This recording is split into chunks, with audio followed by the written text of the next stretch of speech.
You're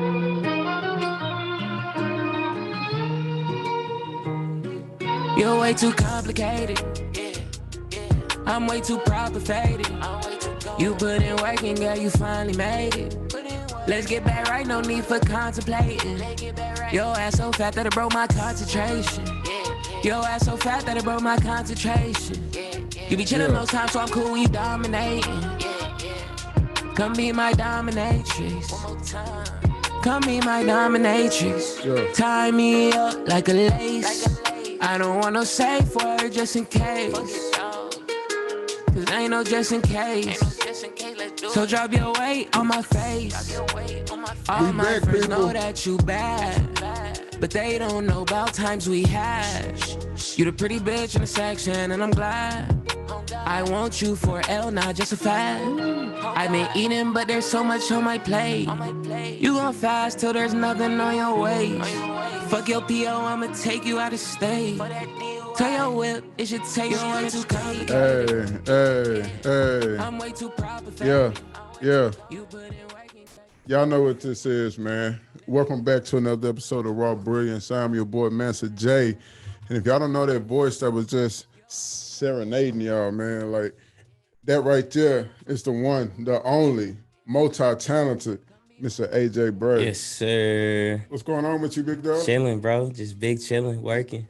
Big chilling and working, man. I feel that. I'll be seeing you on social media working too, bro. Trying, man. Got to grind. That's what's up, man. So you just dropped a new project not too long ago. Yeah, Love Abuse too. You know what I mean? Yeah.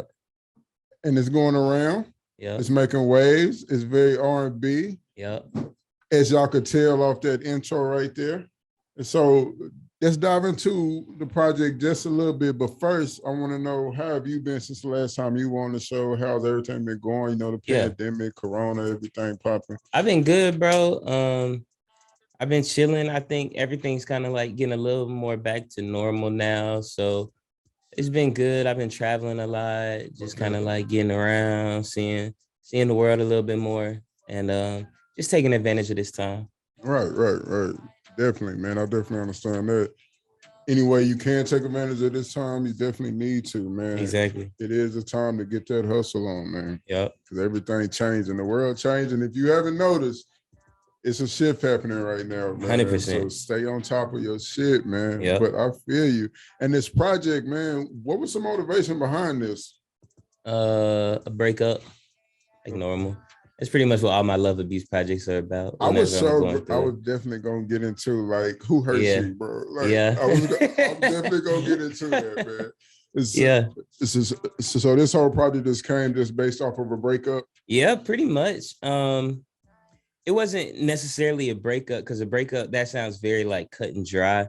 But I think naturally in a relationship, everybody's been through those periods where they're like with somebody, then they break up, then they're like half together, then they break up, then they still fucking, but they don't have a title. It was just kind of one of those situations. The world type shit. Exactly. Just regular shit that everybody goes through. I just don't like to say a breakup, because that's very like, boom, it seems like it just happened one day and then we never talked again. That's never the case. Really like that, that's though. never the case. Yeah. Exactly. Yeah, that's if that do happen, y'all really wasn't in a relationship. Exactly. If you can just cut it off like that, it was probably just like a situationship. But if it's like a real relationship, it's gonna go that back and forth, that push and pull. And that's kind of what I try to paint that picture in my music. I 100% agree with that, man. Like, because this whole project, it was definitely, it sounds on there, you know what I mean, for popping and love making. But I heard a lot of like, you know, like hurt, like fighting to get something back, like for real, it's a lot of pain on there. Tug and pull type, you know. Exactly. I think the biggest word for me when I'm making projects, especially R&B projects, I think it's conflict. I think love has a lot of conflict. That's why it's called Love Abuse. Those are two very opposite words. They're conflicting words. Yes. But they come as a package, because just like in real life, they come as a package. 100%, man. 100%. I was like, all the projects that I get or whatever, and especially if it's somebody coming on that I want to interview or whatever, I ride around in a car with the project, you know what I mean, at night and in the day. Yeah. So last night I was jamming. Today I was jamming and driving all around, because I've been ripping and running since like 5 a.m. You feel me? But So I've been jamming it, you know what I mean? And it was very, very like almost like you were trying to serenade the person though to get them back though almost. You know what I mean? Yeah, 100%. It was very love R&B based type. Yeah, that's how I kind of go into songs. I think because my songs are very real and they're very about very specific situations and they're very like everything is 100% true. Right. And so I think when I get in the studio and I make these records, I'm really talking to the person. You know what I'm saying? I'm really talking to the person. And I'm really just like acting like they're right in front of me when I'm recording that song. Even though it's just me in my room by myself recording these records, I'm acting like that person's in front of me. Sometimes I might even text the person, like, let's have a conversation while I'm recording. Yeah. Or sometimes I'll go through that text thread. Like I'll go through that text thread, go through the DMs that like we had, look at pictures of us. And I'll really like get into that mode when I'm making these records. Does that like ever affect your everyday life though? Like, what you mean? Going into those dark places 100%. And staying there for a while. You know what I mean? I think it's terrible for my mental health. I'm aware of it though. I know it's terrible for my mental health, but. And you think that's a worth it sacrifice to make? I do, because making this art that's terrible for my mental health, guys will hit me up and be like, this got me through my breakup. Right. So even though I'm sacrificing my mental health, it's thousands of people who I'm helping theirs. Right. So I'm willing to take that fall and especially because it's a situation that it already happened and it would have happened if I made music or not. And so why not, put some art into it? I think all the best art in the world comes from pain, not just in music. All kinds of art. The best normally comes from pain. Yeah, most definitely. Like,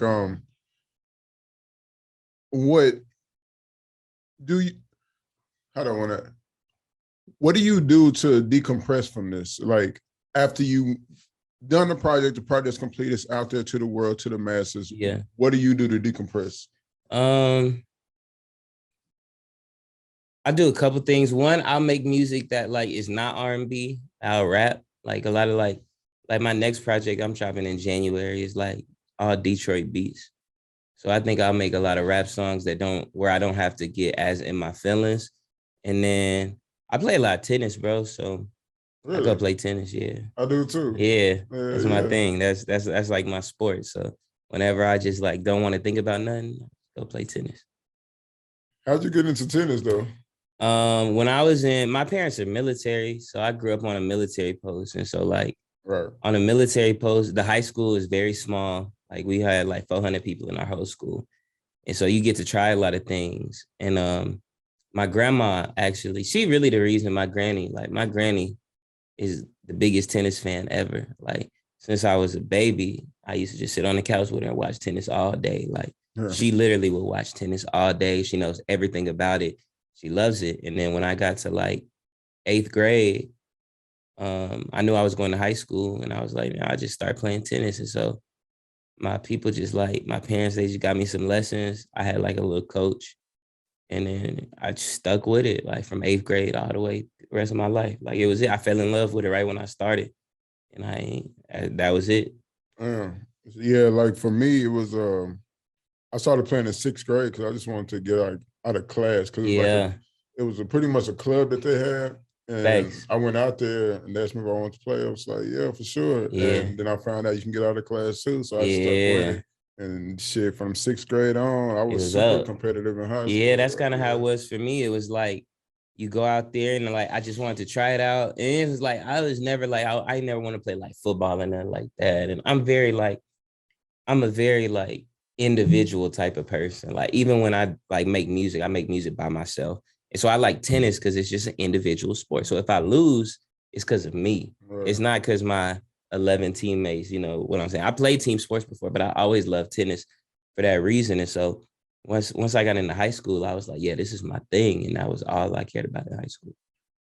That's an interesting answer, bro. Like I've never heard, like I played a lot of sports because I went to a small town. So it's like playing multiple sports. You can do anything. Exactly. That's how my school was. You can play everything. Yeah. So I played pretty much everything, but the team sports were my favorite though, because the road trips and shit, and being with your teammates in the locker room and we're sitting around and going out to eat afterwards and stuff. But you wanted to be isolated so you could have you wanted all the pressure and not have to depend on nobody else to 100%. Yeah, like I felt like if I go out here, like I played soccer growing up too. Okay. And so if we lose a soccer game, it's 10 other people who are on the field with me. And I might have had the best game of my life and we still lose 3-0. Big facts. If I'm playing tennis and I have a tournament and I lose, I lost. Right. I lost. Nobody else did anything. It's not my coach. It's not my teammates. I lost. And I think when it's me, when it's just me, it's easier. And I think that's why I like tennis so much too, because it's easier to know why I lost because it's just me. Like if you're a basketball player, you got 4 other teammates. We might have lost because our big man, he was getting dominated in the paint the whole game. But for me, if I'm playing singles, it's, man, every time he hit it to my backhand, I hit it in the net. Or, man, I double faulted 8 times in the first set. Right. Things like that. That's all me. So now when I go to practice tomorrow, I know what to work on because I know how I lost. Right. So you never played doubles? I did. I played doubles for a year and I hated it because it was somebody else I had to depend on. And I said, my junior year, I played singles my freshman year. I played singles my sophomore year. My junior year, my best friend came and played, and we was like, let's play doubles. And we played doubles and we dominated it, beat everybody, went to regionals, all that. And I was like, my senior year, I think I'm gonna just play singles, bro. And then because that's really what I love. I love singles. You stuck with it. Yeah, and I stuck with it. It seems like you like to have the weight of the world on your shoulders almost. Like even in your recording process, you sacrificing your mental state for others can possibly benefit from it. You know what I mean? 100%. Or you playing singles because you don't want to depend on nobody else and you want to save the world or you want to win the championship, 100%. Is that like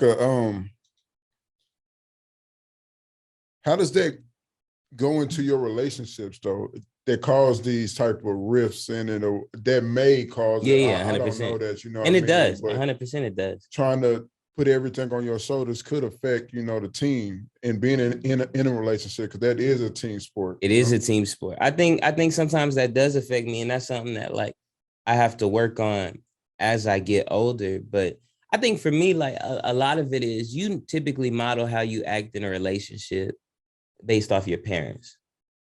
My pops, like my mom has MS, multiple sclerosis, so she's always kind of been sick.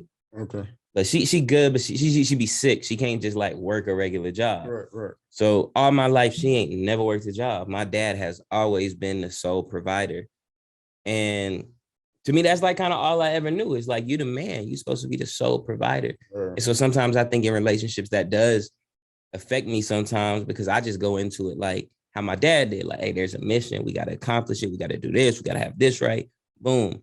But I'm learning as I get older, it don't always have to be like that. You can have help and you can ask for help. That just come with maturity. Big facts, man. Big facts. Because that gets me in a lot of trouble in relationships, you know what I mean? Yeah. And it's the fact of I don't want to depend on anybody either. Same. You know what I mean? Exactly. Like, I like team sports, but if I play basketball, just take that for example, which I did, you know what I mean, on a level, even if I had a teammate that I thought was subpar, like the one thing that I knew is I was good enough to make up for him being subpar. You know what I mean? So 100%. In a relationship, I be trying to, if overwork, and it gotta be that give and it's take gotta be 50%. You know what I mean? 100%. It get me in trouble, and I'll be having, and then I have to sit back after a couple months, like, man, what the fuck? And now I'm breaking up with somebody. Again, and that's how it is for me. And I think sometimes I fear being codependent of somebody, especially like a woman in a relationship. I never want to be codependent of somebody where I feel like I don't want to live if I'm not with you. I hate that feeling. And so I think sometimes that hinders me in relationships because I never fully open up. Because I don't want to give somebody my all, knowing that, damn, this shit might not work out. It's just a risk you got to take, though. That's Man, bro, like that right there was my whole youth. Like I Yeah, was not finna be played. exactly. That was almost That's my my thing in my mentality. head. Yeah, Like I'm not finna exactly. be played. I'm not finna, even though I mess off lots of good relationships because of Yeah, this shit. You know what I same. mean? Like girls Yeah, who could have been the one. And I've been just like, nah, I'm not trusting this shit. You yeah, know what I mean? So I'm still talking to chicks, even if exactly. I don't like them and no Same, shit, you know? exactly. So, but yeah, man, I completely feel you on that, man. What's like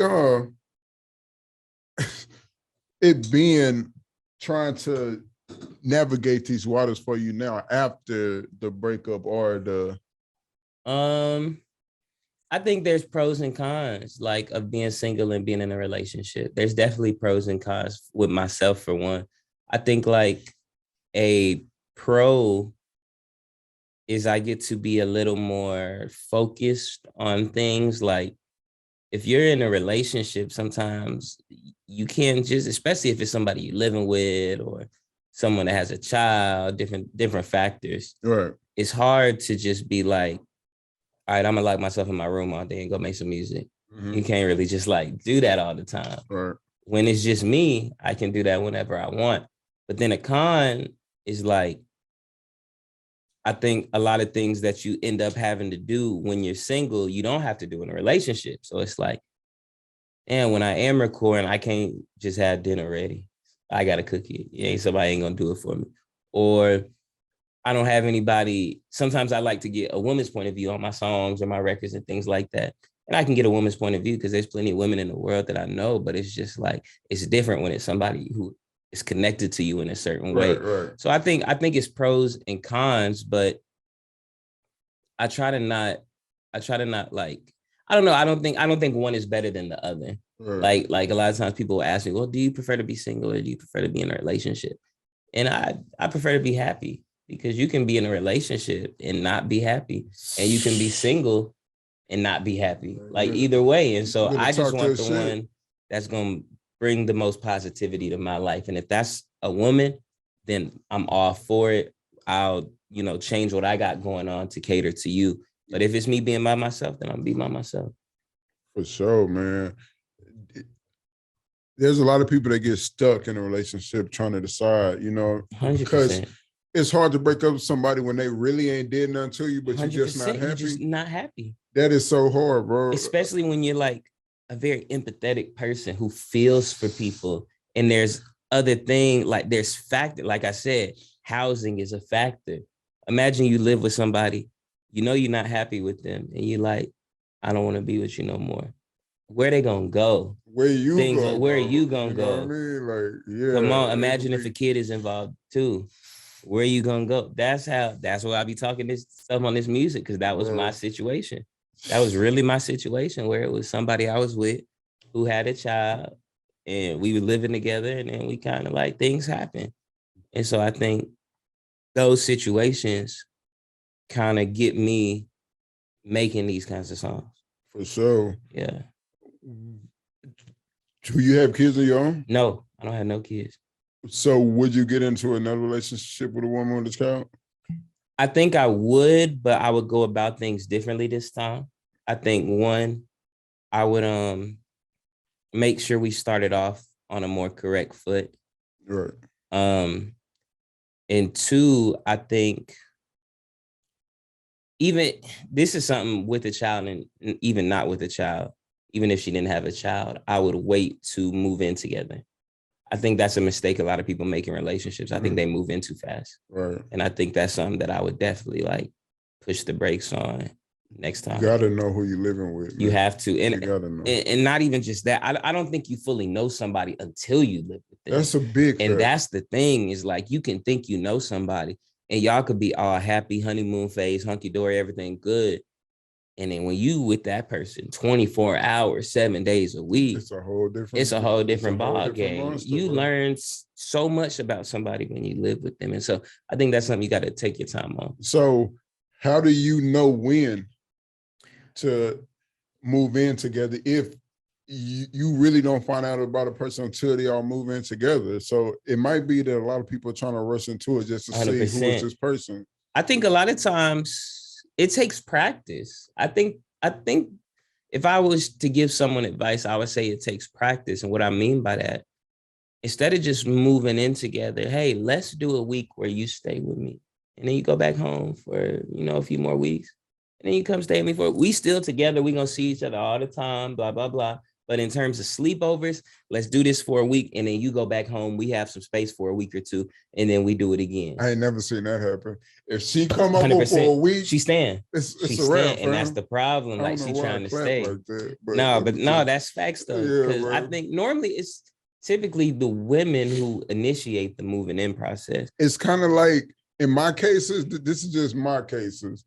It's like overwhelming, like they start pushing their way in there. Exactly. Because what they'll do is like, they'll start coming over all the time. Then they'll start leaving stuff. Okay, now she got a toothbrush in the crib. Now she got a vanity to do her makeup on in the crib. Now she got that, like, come on. Now she got a key. Now she want a key. And so it's like, right. And now I'm going to work. She's staying in my bed. And then that's how it just, boom. It's been times where I didn't even know Shorty had a key, bro. 100%. They gonna get that key. They gonna get that key. Like 100%. I was like, you copy my key. Like, come on. Like, when did you even do that? I'm telling you. You can't do that shit, bro. That should be illegal. Law breaking, dog. That's illegal. But nah, that shit happens all the time. Wild, but it's hard because I think in a relationship, as the man, you can't just. It's hard to be like, go home to your girl. You can't like. What you mean go home? That conversation gonna change the whole dynamic of the relationship. Maybe permanently. Probably permanently, but if she like you, she gonna, go and take it, but start dropping hints like exactly. Or she gonna start acting all hurt, and then it's gonna be like, what's wrong? Oh, nothing. Like it's just gonna build into something. So I think that's my biggest thing. though. I think I would take my time with that, but I don't have anything against women with children though. Like I don't have nothing against them. I don't think this like ruined it for me. Like, oh, I never get with a girl with a kid again, because I think it can be a beautiful thing. I was never the kind who was like, oh, I never be a stepdaddy. Like I don't see the problem, because things happen. Like I think men sometimes we aren't honest with ourselves. Like yeah, she got a kid because it probably was an accident, whatever. But there's so many situations where I could have been in that same thing, but I had to get a little pill, hey, come on. And so things happen, but I do think I know how to navigate it better now. And I think it also depends. Another big thing is the relationship with the baby daddy. I think that's a big thing too, that you kind of have to watch out for. That was always my biggest, I wouldn't say fear, because I would never, concern. It's a concern. I'm not trying to be out here fighting, dude. Like, I respect you as the father of that kid. I'm not trying to replace you. You feel me? Exactly. That's just trying to work together. But a lot of times they come with that bravado, exactly. Stepping on their territory. And it has to just be it has to be a very mature situation where it's like, okay, he has that respect for me. I have that respect for him. She has that respect for me. She has that respect for him to not be doing certain things that'll make either one of us uncomfortable. And I think that's a very, very hard situation to navigate, especially at a young age. I think it gets easier when you're 40, 50. Everybody got kids at 40. But I think at 26, 27, I think that's a difficult situation to navigate, because I don't think all three parties are always going to be at that same maturity level. Right. Same level, man. And then you never know if she's playing a game or just trying to get back at them for something to make them jealous. And you never know. That always made me very nervous. I didn't discriminate. If I like you, I like you. Exactly. You can't control that. So it's hard just to, stop fucking with a person because she got a little one, and I love kids. You feel me? Yeah. So it's but that dynamic is very difficult. Hard to deal with, hard to navigate, man. Thanks. So do you want to get go to that step to marriage and all of that, family, kids and everything? 100%. I definitely do. I'm big on that. I would love to have a wife and have kids and things like that, but I've never been the kind of person to rush it or just do it or just pick somebody just off the sake of it. I feel like that has to be a very natural process. And it's also kind of it's different for me because like I said, my parents, they got married at 19. Oh, wow. Had their first kid, my older sister, been together ever since. Wow. And Like That's pretty much incredible. everybody in my family kind of like has a similar situation to that. And I'm the one who's like, damn, like I ain't really find nobody yet. But I ain't never, even my parents and my family have always told me like, don't rush it. Cause this is like, our situation is rare. This don't work for most people. Right. So don't rush it just for the sake of it. And I'm also a very like independent person. So I'm not the kind of person who's just going to be like, get in a relationship because I'm lonely. Like it has to be something very natural. And so I think, you know, if naturally I get in a situation like that and it feels right, then of course I want that. Of course. That loneliness is tough for a lot of people. 100%. I don't think tough. A lot of people are good with being independent, but I'm a very introverted person, so I don't really have a problem. I got that from, you know, everything that you've been saying. Yeah. Like you like to be, you know, in your own lane, stand on your own square. Yeah, and I think that's another, like, not a problem, but that's like something that like pops up in my relationships too, is because I'm very introverted. So sometimes we can be in the same house and like not be all up on each other, and I'm cool with it. Like, or like you in the living room, I'm in my room doing my thing, and like we check in every hour or two, but like I'm cool with that. Like, you want to go out with your friends, go. Like, bro, I'm not tripping. Sorry, like I'm not tripping. Like that is me. I be cool. That's me in the bro. I swear to God, I'm never gonna bring you problems. Like bro, I am so cool with just sitting here.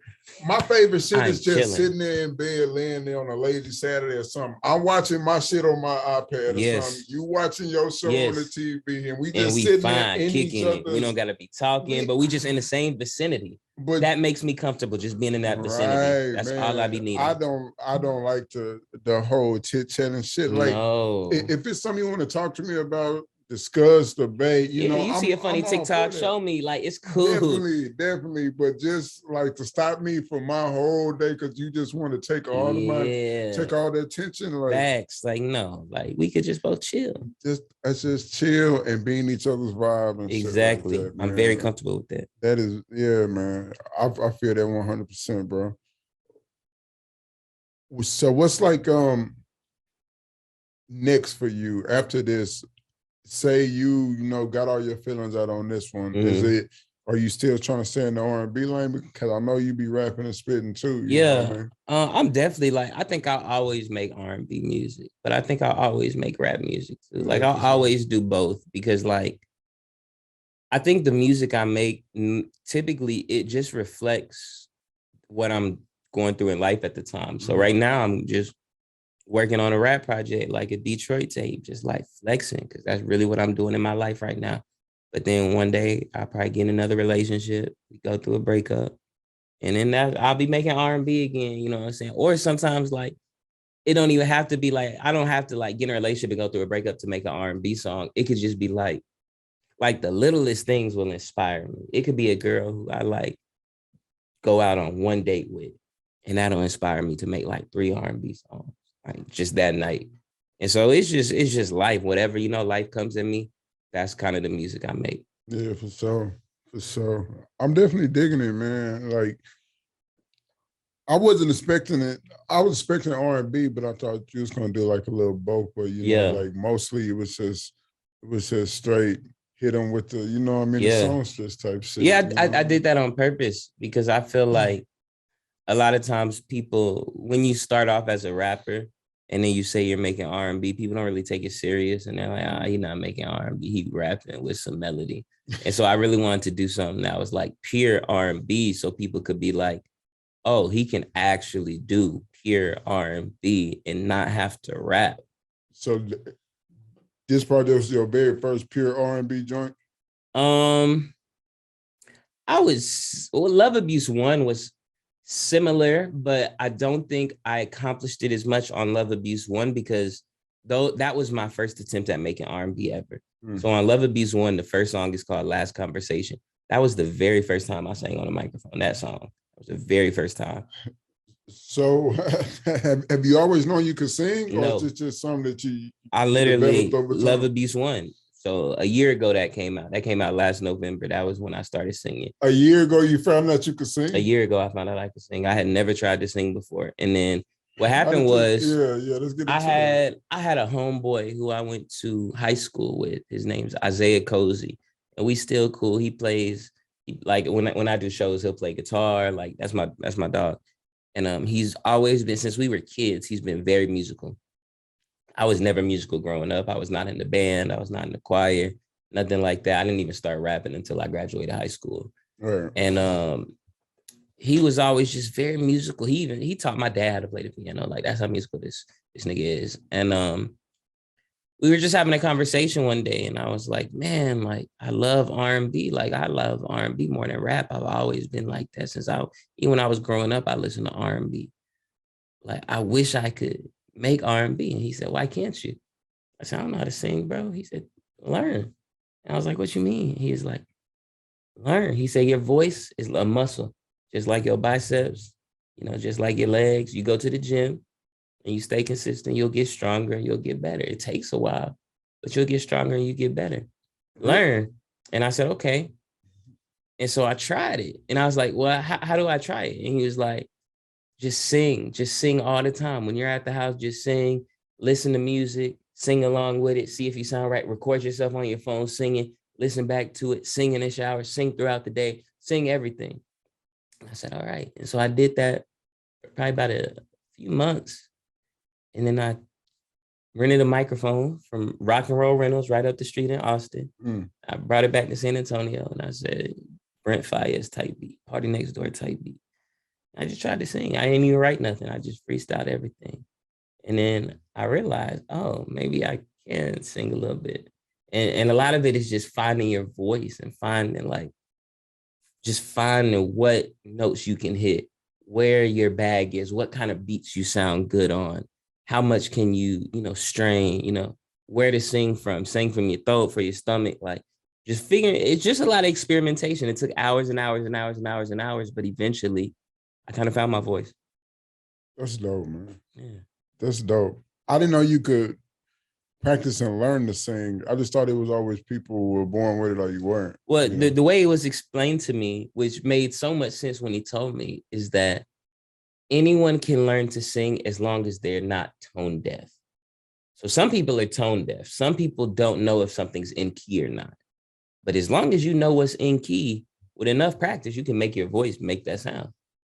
And it's a small percentage of people that are tone deaf. It's a very small percentage of people. Most people are not tone deaf. It's literally like less than 1% of the population. Really? Yeah. So anybody can learn. Oh man, I might be on the R&B track near you I'm soon. telling you, do it. Especially getting it. Man, then you get the right engineer, man. A lot of it is the engineering too. Like you learn how to use auto-tune correctly. Like people look at auto-tune as negative.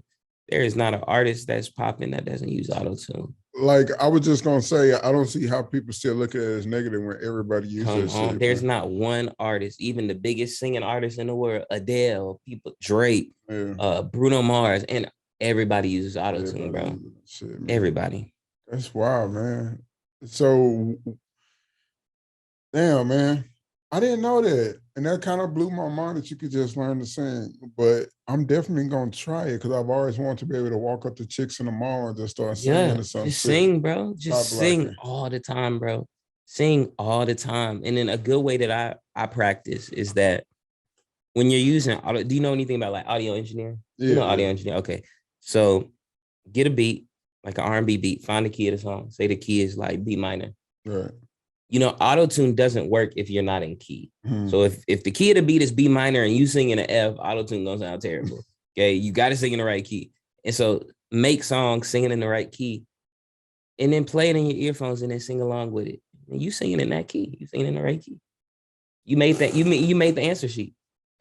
Man, I'm definitely gonna try it. And if you hear me on the track soon, bro, do it. You literally, I'm telling you, you could do it. And if I can do it, anybody can do it. Because I never thought I had a singing bone in my body. I know. I never thought. As a kid, I was in choir, right? Mm-hmm. And I used to sing and shit, but as I got older, my voice got deeper. Yeah. So I just started getting up on that shit, bro. Now you can do some Barry White type shit. Come on, man. Come on, you could do it. I'll get out here and try it. I'm telling you. But I want to jump into some of the title of your song, though. Yeah. Man. And I want you to tell me what they mean to you. Yeah. Sure. Okay. Does he? And I know that's almost self-explanatory, but still though, and especially if you hear the song, you know what I mean? It's pretty 100%. Dusty was actually the last record I made on the project. That was the last one I recorded. It's the first track, but it's the last one I recorded. And I think I was at the point in life where I was kind of just, I had accepted that me and this person would never talk again. Never, we were done, like for real this time. I had accepted that. And I had also accepted that she probably gonna get back with her baby daddy. That's typically what happens with people with kids. And I just wanted to express that. I just wanted to express it on the track. And I think that's kind of how I did it. I just expressed it in that way. That's what's up, man. Yeah, that's pretty straightforward. I thought it was pretty much gonna be like that. I didn't know this whole project was gonna be about, you know, like one situation, but yeah, man. I wouldn't say it's all one situation. I think it's a mix of situations together, but I do think that's the base situation. And then sometimes I do pull other things from other relationships in it. So it sounds like it's about one thing, but I'd say 95% of it is about the same person. Okay. And Frisco, Texas. Yeah. You know, it's a lot of people out there don't know about Frisco, man. Facts. You know, but tell me what Frisco, Texas means to you, man. Frisco, Texas is, Frisco, Texas has some of the most beautiful women I've ever seen in my life. And there's a lot of Arab women. I love like Arab and like Persian type women. Persian. And there's a lot of very rich, very beautiful women from there. And in Frisco? In Frisco, that's where they all go. I promise you. And I ain't I've been through Frisco. I ain't never hang out in Frisco one day. You're gonna see the most beautiful Persian women you've ever seen in the world. You're gonna think you in Afghanistan for real. For real? For real. And they all got money. I'm popping. But come on. But my partner, he's from Frisco. And my partner's from Frisco, my boy that I went to UNT with. And he's from out there. And there was a girl she's actually one of the first people that got me into singing years and years ago. Because there was a girl who stayed in my dorm that I had a huge crush on. And I remember she loved Party Next Door. And so probably like 5-6 years ago, this was like in college, I had done a cover of Break from Toronto and I sent it to her. And I was like, I made this about you, blah, blah, blah. And me and him were just having a conversation just about Frisco because he went to high school out there. And I was like, man, there's really like, y'all have every girl you show me is just a beautiful Persian woman from out there. And then I just had to make a song about it. And then there's another girl who I had a situation with in Dallas and kind of just put it all together. Damn. Frisco, man. I'm definitely gonna have to dip down there. It's a great place. We just gave it a lot of praise, bro. It's a great place. You just gave it a lot of praise. That's a great place. I don't take that lightly. So I make that drive, and I hate driving. For real. That is, you'll have fun. You have a lot of fun. So, man, we're gonna try and do that. And the last one on the project, Play the Field. Yeah. Is that what you're doing right now? Is that why it was the last track on the project? Nah, Play the Field was me saying to her, I can't wait till you don't want to weigh your options out no more and you finally realize I'm him. Like that's what that record was. And that was a real voicemail on there. That was like a real voicemail from the real person. It was real. That's legit. That was literally and I knew that was the perfect one because I made the song right. That's crazy. And there was a skit. I made the song and I remembered I had a voicemail from her. And I said, man, I wonder if it would fit. And so the intro is exactly 12 seconds until the beat drops. I go to the voicemail, it's exactly 12 seconds. And I said, it's meant to be. I put it on there. That's dope. Yeah, it was crazy. That's dope. Yeah. I was not expecting that. I definitely thought it was like a skit you was doing, but it fits so well. But to know that's actually like a real voice message. During one of our breakups, literally, that was her calling me like, I just wanted to talk to you. You've been ignoring me type shit. Like, hit me up when you get a break. That was real. Did you have to call and get permission to use that? No. Hell no. I was not finna ask. She said she left the voicemail on my phone. It's mine now. She could probably sue me one day, but I hope she does. I would love for that. Drake got sued for my restroom, so I would feel like I'm Drake. I'm on my Drake shit. Oh man, bro. That's wild, man. So do you always want to do short projects, or I know we talked about this last time on the podcast, like you want to give people, just like a nice body of work, you know what I mean? Instead of, I guess I would say, quality over quantity type thing, you know what I mean? So are you into like mixtapes? Do you believe that shit is over with? I don't think it's over with because the project I'm dropping in January, that's all raps. That's going to be like probably like 10, 12 songs. But I'd be more focused on the length in minutes, not in songs. So for example, like I say, my next project is going to be probably 10 or 12 songs, but most of the songs aren't over 2 minutes. They're a minute 40, a minute 50, 2 minutes, 2:10. Sure. And so I'm just interested in minutes. And so like the Love Abuse series, it's good because you can just be driving to work and you can get the whole project. You can literally drive to work. If your job is 30 minutes away, you can put on Love Abuse 2 and you're going to listen to the whole project twice. And so I just like songs that are concise because I feel like a lot of projects, especially at this level, have a lot of filler in them. And I don't like filler songs that people are always going to skip. And then the second point is that I feel like that people need a lot of music from artists that are coming up. Music is very like in and out, in and out, in and out. So you have to drop and you got to drop something else and you got to drop something else. And so for me to make a 12, 13 song Love Abuse, it would take time. And I don't want to just spend all my time on one thing when I have so many different sounds that I do, when I can just, okay, let's give them, 5 or 6 of these songs and go drop some raps. Then I'll do 5, 6 more. Then, okay, let's do a full length now. Now that I've dropped 50 songs this year, something like that. Right, for sure, man. It was one line on there that really caught me. And it was like, I think it was something like Juliet wanted to die. Yeah. Or Juliet was willing to die. Juliet was trying to die. She was trying to die. Yeah. So that's kind of deep, bro. Like, you know what I mean? To say like,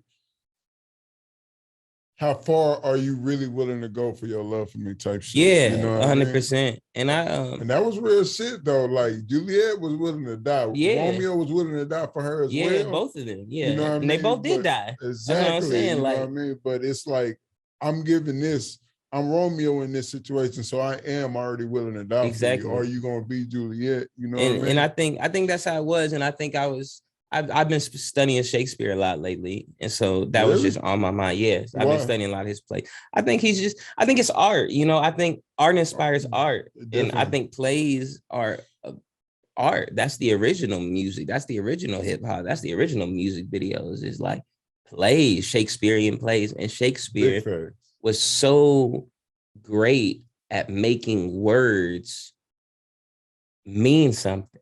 Like, his plays, he made those so long ago. We still study his play. In school, it's required that you study his plays because that's how good they were. And so I just been studying a lot of Shakespeare and reading Romeo and Juliet. I've read it several times, but reading that one, it's like, man, like forbidden love is really the main topic of it. And both of them were so passionate about each other that they were just willing to die. Let's just kill ourselves. We can't be together. That's really what they said. And imagine if in Romeo and Juliet, Romeo was like, hey, let's kill ourselves. We can't be together. And Juliet was like, nah, I'm gonna just go fuck with another nigga. I ain't trying to do all this. So. Yeah. Yeah, it ain't got the same, you know what I mean? It don't have that same effect. And so I just wanted to paint that picture in a way that I think people would understand. I truly believe that's what made those Shakespeare plays last so long. It's like that human question. Are you really willing to die for me? You know what I mean? It's just the passion. That's what love is, though. It's so unbalanced, bro. And it's so, I don't even know the right word for it, man. It's so volatile and just unexpected. It's like, exactly. Are you willing to die for me? That's what romance is. Which is an absurd question. Even insane. Marriage, are you willing to spend the rest of your life with me? On paperwork. On legally. Paperwork. legally. And if this don't work out, I get some of your money because this was supposed to work out. Big facts. Come on. Big facts. That's the human age question, though. Everybody I believe, if I dive into it, bro, I believe there's been like 3 iterations of humans. You know what I mean? It's been from world extinction. There's been more than one world extinction event type shit, asteroid or whatever the fuck you want to call it or whatever. But anyway, I believe that all humans have needed like the same type of deals, you know 100%. What I mean? The same core essential needs, you know, 100%. Love happened to be one of them. 100%. If a person don't have that certain type of balance or whatever, but really love, what the fuck is it though? It's like really binding you to one person forever. Like y'all really soulmates. And is that realistic? What is a soulmate? It's crazy, bro. Yeah. But that is what Shakespeare tapped into. Are you willing to die for me? Which is fucking ludicrous to ask another person to die for you. And that's why the first line on that song, do you think that soul ties are real? Because that's something I've really been dealing with lately. Like, are soul ties real? Like, are you really like, just because you have sex with somebody a certain amount of times and do all these blah, blah, blah, are we like really like our souls together? Or is that just something we say for the sake of romance and for the sake of the internet and things like that? And so I think these are just like thoughts that I have with myself that I try to put in the words and in the songs. Man, that line, it was a bunch of lines in there that called me and that I love, but that one right there really stood out to me. Because with that one line, it asks so many questions. You know what I mean? Yeah. Like, do you really fuck with me though? Yeah. You know, but it was in a different type of way. It said a lot. By saying a little, you said a lot. Yeah. You know what I mean? In that one line. It was potent, man. It was potent. I appreciate it. It stood out for sure, man. But I want to try some, you know what I mean? Some word association. Yeah. I'm trying to quit saying, you know what I mean, man. It's been a habit for It's okay, forever. bro. I say like a lot, and I try to not say I'm that trying too. to stop saying like too, man. It's hard. Yeah. But word association, where I got them at? It's just going to be, you know what I mean, some basic words, but I just want to say the first thing that comes to your head. Okay. The first one we kind of just discussed, so it might be still fresh in your mind, but love. Abuse. Goddamn. That's fact and great marketing, bro. I like that shit, bro. Come You on. witty. What's up? Heartbreak. Hotel. Fighting. For my life. Why? Because I feel like whenever you fight for your life. If you think about it, like you ain't gonna be fighting not for your life. If you getting your ass beat or you getting jumped, you're not fighting to win. You fighting for your life. You fighting to live. If you fighting for a relationship, you fighting for your life. This is the life that we made with ourselves. We made this life in this house. We made this life. We met each other's families. We fighting for our life at this point. I like that. It don't literally mean like, I don't literally mean like you fighting like to die, but just the life you live. Yeah. Relationships. Problems. I heard that. I felt that shit right there, but that shit came through my headphones strong. Problems. Yeah, damn. Man, that's almost sad though, but it's true. It's like, it's problems. It's one of the first things that pop up, even in my head. If someone told me relationships, like, problems. Because it's gonna be drama. Yeah, it's gonna be drama. You can't have a relationship without problems. Oh, you can have a relationship without love, but you can't have a relationship without problems. Maybe them first 2-3 weeks or whatever. Come on, the honeymoon phase. In the honeymoon phase, you know, that shit ain't gonna last. Everything gravy. She perfect, bro. You perfect. Everybody lying to each other. That's the problem in itself. Everybody lying. That's the problem. That's a big problem. We all lying out here. Just a little bit. Just a little bit, man. Man, anger. Conflict. Defeat. Loss. Tragedy. Comedy. Oof. I like that shit. Can't laugh without crying. Can't cry without laughing, or however that saying go. Yeah. Man, that's what's up, man. Shakespeare. Othello. Othello. Yeah. That's what's up.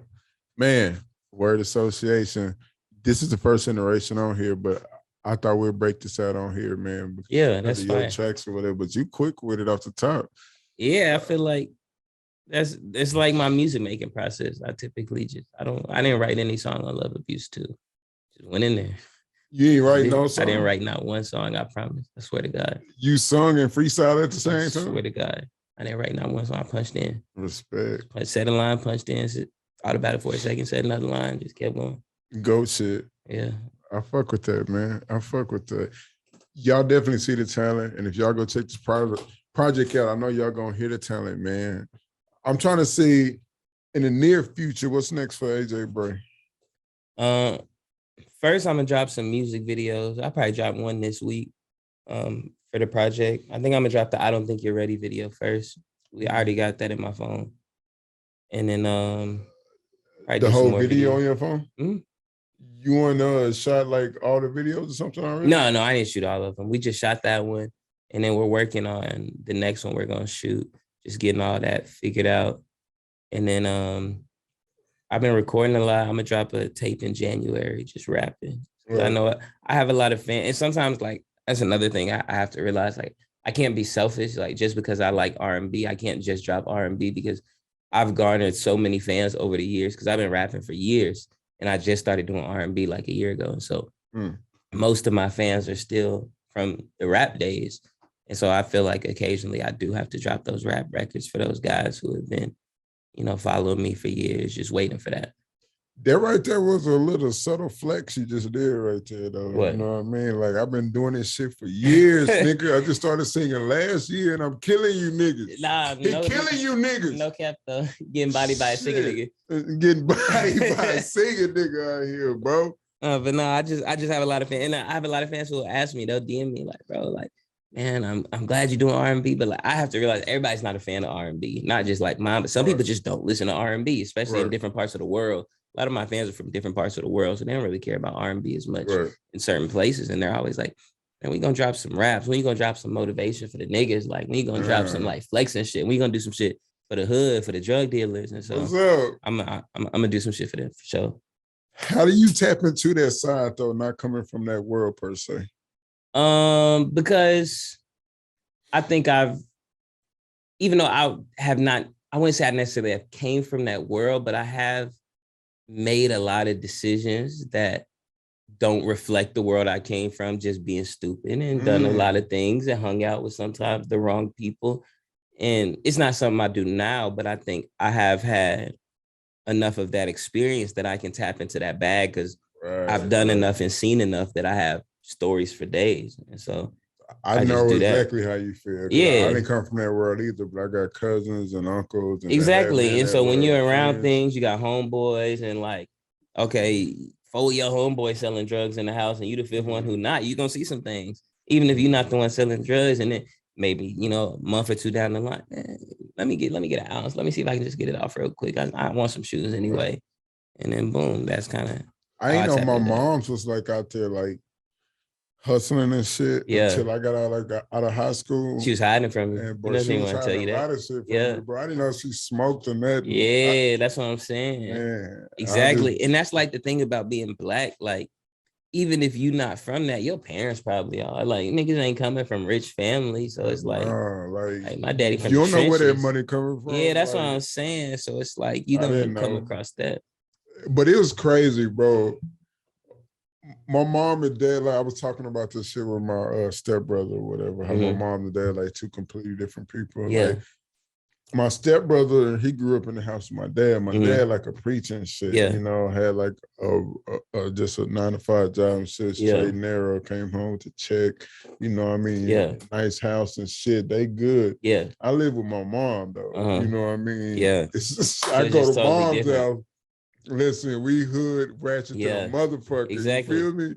Like, and that's exactly how my family was. Cause like my mom is very like straight and narrow. Like she came from a great family, straight and narrow, military. Her dad was in the military, grew up in Alaska, blah, blah, blah. My daddy, he from Florida. He from the trenches. He from the hood. And so it would be crazy because like sometimes we'll go kick it with my mom's side of the family, and it's all cool and it's all set. We chilling. Right. And that's the granny I watch tennis with. Like we chilling with them. And then we go to my daddy's side. It's like, whoa, like it's smoking weed, like what? Like seeing all this, everybody drunk, like things that I ain't even like seen before. I'm getting exposed to. And so I always kind of like had the best of both worlds. So I think that's why it's easy for me to tap in, because it's like I've always had the best of both worlds. And my dad was always very straightforward with me about everything. And so I always got both sides of it. Yeah. I didn't have a lot of talks with my mom like about that side of the world until after, high school and stuff. But I always kind of knew about it because like I knew the people she hung around with were like on that side of the scale, type shit. So I already was hip to the shit that was happening. I had older brothers and cousins and shit, but I didn't know until I got out of high school though. Exactly. And I think that's how it was for me. Like once I got out of high school and kind of do my own thing, I kind of jumped off the porch for a little bit. Like I kind of just wanted to see what was up with it. You know what I'm saying? I tried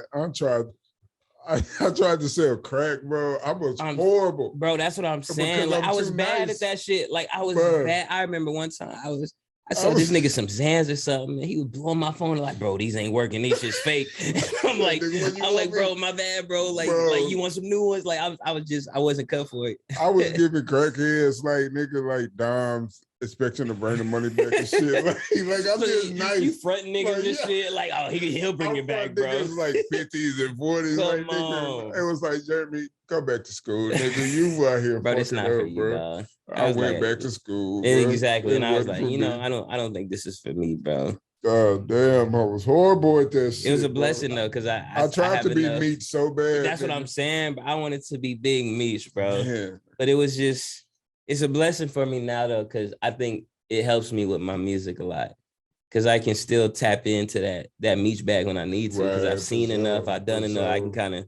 I can tell them stories, but then I could also, on the opposite end of the spectrum, do some R&B and really like not be afraid to just balance. Exactly. And that's how my fan base is. My fan base is very like balanced like that. I have like some women who are just obsessed with like my pop and my R&B music, and they love it because I'm so vulnerable, and it reminds them of their relationships and things. It's great to have women fans. Exactly. Support you. 100%. But then I got guys that's like in the trenches, like gangbangers who love my shit. Yeah, for sure. Just because they could feel it too. It gives them hope. And so it's like, it's a beautiful thing that I can kind of make whatever music I want and people accept it.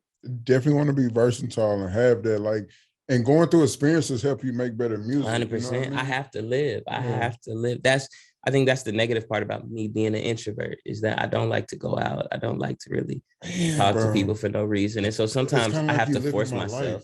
Yeah, I have to force myself to go out to make songs sometimes, bro. Literally, like I hate going to the club, but sometimes I will go to the club and I'll just like fly out the country and like just go for a weekend somewhere else just to experience something so I can come back and make some music. Yeah, for sure, man. I like being in my house, man. Like, bro, I like my PlayStation, bro. Like, I like my PS5. I like my computer, bro. Like, I like my movies. I just like my motherfucker. I can sit in my house, bro, and just in my motherfucking drawers with a blunt and just be good, bro. Like, bro, I remember when the quarantine happened and we was on lockdown and so many people were complaining. Bro, I was like, bro, this is my dream. I hope this never ends, bro. I hope this never stops, bro. I love myself, bro. Like, I'm completely comfortable with being by myself. Even as a kid, bro, I was always good. Like, and I remember like my teachers, they used to think I was like getting bullied or something in elementary school because I wouldn't talk to nobody. I would just like at recess, I would just go hang out by myself, and they would be like, "What's wrong? Like, are the kids being mean?" And it's like, no, bro, I just don't fuck with them. Like, I'm trying to be with me. I want to read, bro. I don't know them niggas, dog. We are not friends. Like, stop trying to force that. Why you fucking with me? Why you talking to me? I've been over here chilling by myself. I'm chilling, bro. We are in class together all day, 3 feet from each other. When I'm at recess, I want to get away from y'all niggas, bro. Big facts, man. I grew up in the country though, so I just got used to being like isolated, you know, because we lived in the sticks. We didn't live. I grew up in a small town. We lived outside of the town that was small. You know what I mean? So it was like you had to be by yourself and find things, ways to entertain yourself. Exactly. And I got good at that shit. Like, same, I'm bro. good with growing up military. That's how it was for us. Because you can grow up in a huge city, but if you on the military post, you isolated. Yeah. That's why I say, like, my high school, we had 400 something people, bro. The whole school. And so it's like you learn to just kind of entertain yourself, bro. I always wonder what would have happened if my dad would have stayed in it, because I was born on a naval base. Yeah. You know what I mean? So he got out like 4 years after I was born, though. But I always wonder what it would have been like to grow up on a Navy base and shit. Yeah. Or like on a base. I think it was cool. For me, I had the best of both worlds because like my dad ended up retiring from the Army when I was in like middle school. So we ended up moving off the post. So during high school, I didn't live on post. Oh, okay. But during elementary and middle school, I did. So I kind of got the best of both worlds. Right. Man, that's hella dope, bro. I'm loving the project, man. Appreciate it, bro. You know what I mean? I always like what you drop. It's very, like you thought this shit out, man. Yeah. Even though on this one, you're telling me you just took a situation and expanded on that shit. Yeah, that's all it is. And drop 7 bangers on this real quick. I appreciate it. You know what I mean? And I appreciate you for the hard work, man, and the motherfucking consistency. Yeah, bro. I'm trying. You know what I mean? Stay consistent out here. I got to be more consistent next year, though. I don't think I was that consistent this year. I ain't dropping enough this year. I'm saying, but I don't drop no trash though. Yeah. Yeah, you know what I mean? Like, yeah. You staying out here on their neck. Yeah, 100%. And I appreciate that for one. And I appreciate you for coming down here and chilling with your boys. I appreciate you, bro. I always love y'all shit. I'll be watching y'all. I just watched the Shelly Nicks interview. Like, I love y'all. That's my dog. Shout out Shelly, man. That's my dog. We went to college together, bro. That's my dog. Yeah, for sure. And I was supposed to be with him last night, bro. We were supposed to go to the WWE event, but I had something else pop up. He was tweeting about this. Yeah, bro. We were supposed I had my ticket and everything. It was me, him, and our other homeboy, but something came up. I couldn't do it. Yeah. WWE, bro. I love WWE. Yeah, I love that shit too. Yeah. It's been a while since I've been to an event, bro. I was probably like a kid. Yeah, same. I haven't been since a kid. That's why I was so excited. Yeah, man. Is there anything else you want the people to know, though, man, about, the music coming out, the videos, what they say dropping? Love Abuse 2, out now. Music videos coming soon. One of them next week. January, dropping a tape, all Detroit beats. Right. Some of y'all favorite Detroit producers is on there. Favorite Detroit producer? Yes.